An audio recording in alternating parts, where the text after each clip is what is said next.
Have you ever caught yourself going through the motions, walking through your days like you're sleepwalking with your eyes open? You wake up, check your phone, go through the routine, interact with people, complete tasks, but somewhere deep down, there's this hollow feeling, like you're watching your own life happen from behind glass. You're technically awake, but something vital is missing, something that makes you feel truly alive. Most people accept this as normal. They tell themselves this is just what being an adult feels like, that the spark they once had was just youthful naivety. But what if I told you that feeling isn't maturity? What if that numbness, that sense of drifting through life, is actually a symptom of something much deeper, something that's been slowly draining the life force out of you without you even realizing it? There's a difference between being awake and being alive, and most of us have forgotten what that difference feels like. We've become so used to existing in this strange middle ground, this liminal space between sleeping and truly living, that we don't even recognize we're stuck there. We think consciousness means being alert, being productive, being busy. But consciousness without aliveness is just sophisticated sleepwalking. You see, there are millions of people walking around who look awake, who function perfectly well in society, who meet their obligations and go through all the right motions. But inside, they feel like ghosts of themselves. They remember having dreams, having passions, having moments where time seemed to stop because they were so present, so engaged with life. But now those moments feel like distant memories from another lifetime. This isn't about depression, though it might feel similar. This isn't about lacking motivation, though that might be part of it. This is about something more fundamental. It's about the gradual disconnection from your own aliveness, the slow fade from vibrant presence to mechanical existence. And here's the thing that nobody talks about. This disconnection doesn't happen overnight. It's so gradual, so subtle, that by the time you notice it, you've been living half alive for years.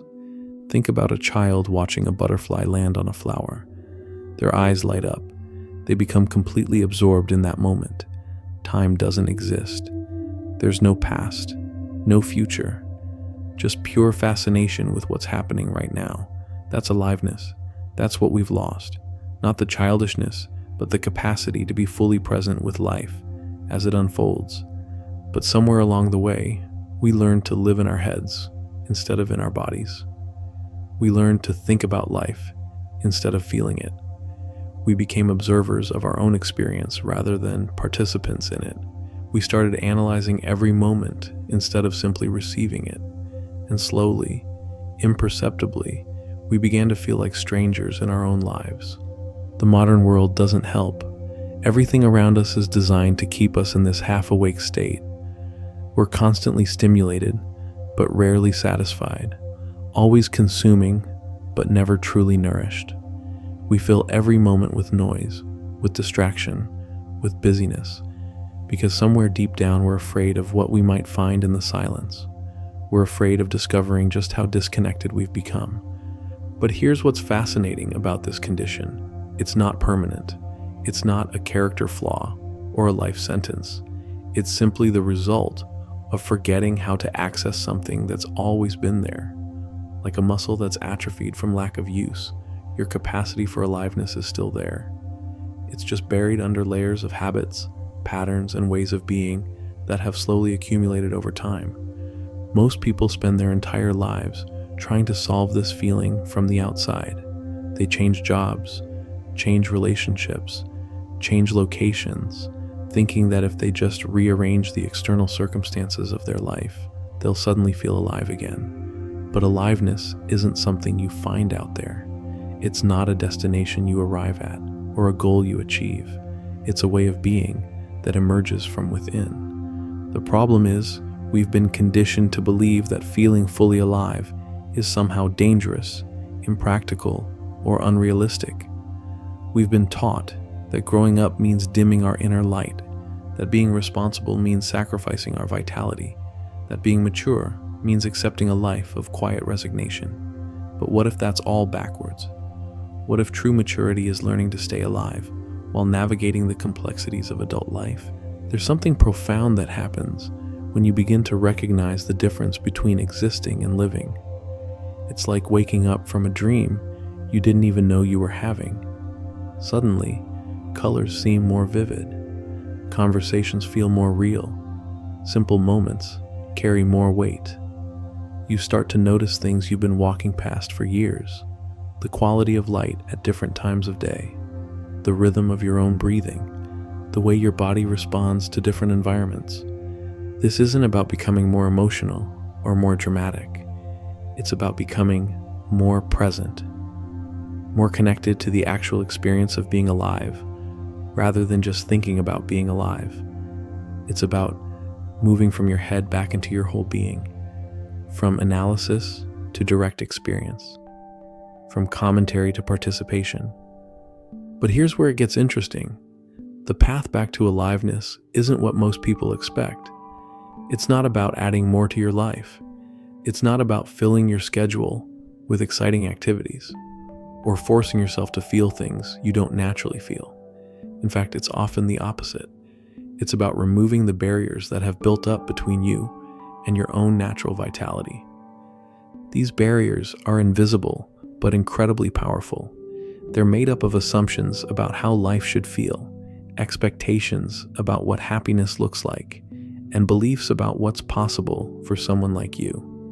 They're constructed from years of prioritizing safety over aliveness, comfort over growth, predictability over presence. The journey back to feeling fully alive requires something that most people aren't prepared for. It requires you to question everything you've accepted as normal about your inner experience. It requires you to challenge the voice in your head that says, "This is just how life is now."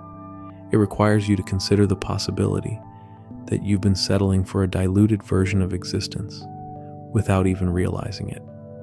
And here's the part that changes everything. Once you start to see how much of your life you've been experiencing secondhand through the filter of your thoughts rather than through direct contact with reality, you can't unsee it. Once you recognize the difference between being awake and being alive, you can't go back to pretending they're the same thing. This recognition is both liberating and terrifying. Liberating because it means the feeling of being half dead isn't permanent. Terrifying because it means you have to take responsibility for how disconnected you've become. You can't blame it on circumstances or other people or bad luck. You have to acknowledge that somewhere along the way, you chose safety over aliveness, and now you have to choose again. But before you can make that choice consciously, you need to understand exactly how this disconnection happened. You need to see the specific ways you've been sleepwalking through your own life, because awareness is the first step toward transformation, and transformation is the only thing that will bridge the gap between existing and truly living. In the next part, we're going to explore the exact mechanisms that keep you trapped in this half-alive state. We're going to look at the subtle ways you've been avoiding your own life without even knowing it. Because once you can see the pattern clearly, you can finally begin to break free from it. The mechanism that keeps you trapped in this half-alive state is simpler than you think, but recognizing it requires brutal honesty. You've been living in constant preparation for life instead of actually living it. You wake up preparing for the day ahead. You go through the day preparing for tomorrow. You live the week preparing for the weekend. You spend months preparing for that vacation, that promotion, that relationship that will finally make everything feel right. But here's the devastating truth. While you've been preparing to live, life has been happening. While you've been waiting for the right moment, the perfect circumstances, the ideal emotional state, thousands of moments have passed you by unnoticed. You've been so focused on getting somewhere else that you forgot to show up where you are. This isn't your fault. You were taught this. You were conditioned to believe that the present moment is just a stepping stone to something better. That satisfaction lives in the future. That aliveness is something you earn after you've checked all the right boxes, achieved all the right goals, fixed all the right problems. But aliveness doesn't live in the future.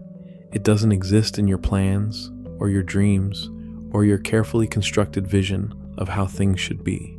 Aliveness exists only in this moment, in the space between your last breath and your next one, in the gap between one thought and another, in the pause before you react automatically to whatever life presents. Most people miss this completely because they're addicted to the story in their head, the narrative about who they are, where they're going, what they need to be happy. They live inside this mental movie, commenting on everything, analyzing everything, comparing everything to how it should be different. And while they're lost in this internal dialogue, life is happening all around them. You know that feeling when you're driving somewhere familiar and suddenly realize you can't remember the last 10 minutes of the journey. Your body was there, your hands were on the wheel, your eyes were on the road, but you weren't present.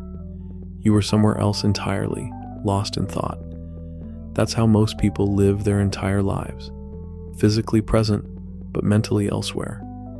The path back to aliveness begins with a radical shift in attention. Instead of living in the commentary about your experience, you start living in the experience itself. Instead of thinking about breathing, you feel yourself breathing.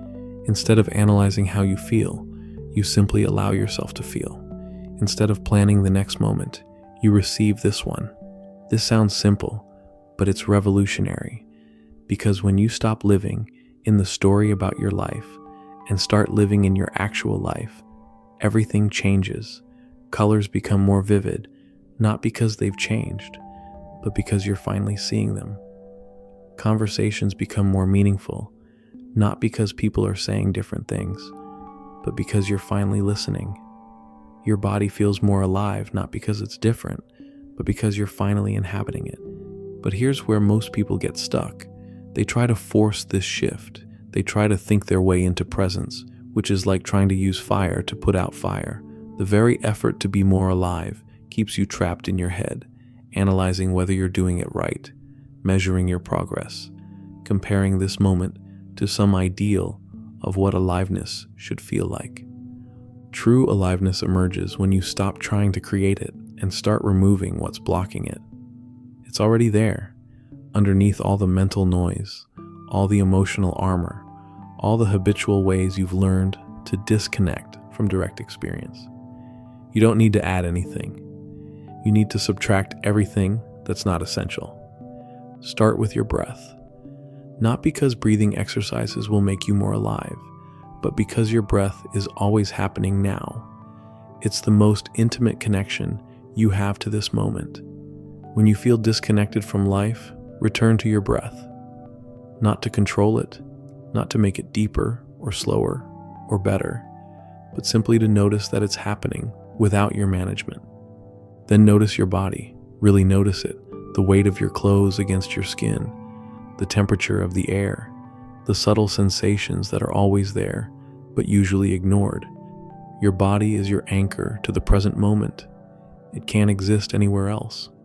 When your mind is spinning stories about the past or the future, your body is always here, now, alive. Next, start noticing the space between your thoughts. Most people believe they are their thoughts, that the constant mental chatter is who they are. But thoughts are just events happening in your awareness, like clouds passing through the sky. You are the sky, not the clouds. In the space between thoughts, there's a natural aliveness that requires no effort, no improvement, no management. This isn't about becoming a different person. It's about remembering who you already are underneath all the layers of conditioning. It's about returning to the natural state you knew before you learned to live in your head, before you started believing that life was something to be figured out rather than something to be lived. The moment you stop trying to get somewhere else and start being where you are, aliveness returns.